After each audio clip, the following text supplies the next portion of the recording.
Lumulunok ba daw ako? Ayan, tanong sa atin ni Michael Mandaw.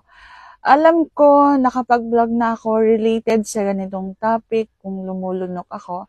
Pero dahil nga natatabunan na at marami na tayong videos na nagagawa, uulitin natin yung sagot sa ganitong katanungan. Kung interesado ka pa rin malaman, please keep on watching. Pero bago yan, kung bago ka pa lang sa akin channel, please consider to like and subscribe my channel. Ang sagot ko po is yes, lumulunok ako. At alam mo yung paglunok kasi is hindi naman mahirap gawin kung gusto mong mas maligayahan ang iyong partner. Hindi mahirap gawin kung gusto mong nasasatisfied sa'yo ang iyong partner.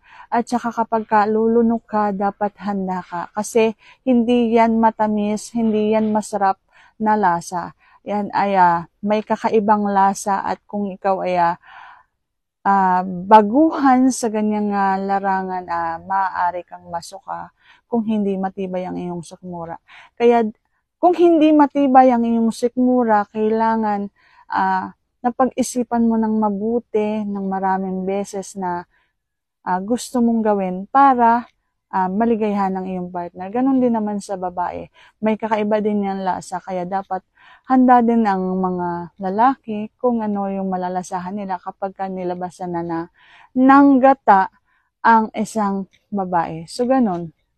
Madali lang yan gawin at sasanayin mo lang ang iyong lalamunan, ang iyong sikmura at kailangan relax ka. Kailangan yung bang na-ensayo mo ng mabuti yung iyong panga, yung iyong lalamunan. Kasi kapag nandyan na malapit na at lalabas na ang gata ng isang lalaki, lumalaki yan eh.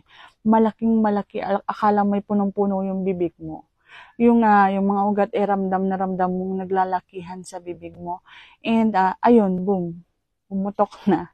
Kaya kailangan relax para hindi mo siya makagat, and relax din yung lalamunan mo para diretso. And hindi naman yan kaunting-kaunti na pagkatapos ng isang putok is tapos na, sunod-sunod yan. So kailangan ang ginagawa is let it flow. Ayan, sa mga sosobra, so let it flow. Huwag kang masyadong anong tawag doon? Wag kang masyadong may stress na may mga tumapon. So, ayun. So, ganun lang yung ginagawa ko kapag lumulunok ako. Ayan lamang aking masasagot for today's video. Ang sagot is yes, lumulunok ako. And if you like this video, please consider to like and subscribe my channel. Thank you for watching, guys. See you on my next vlog.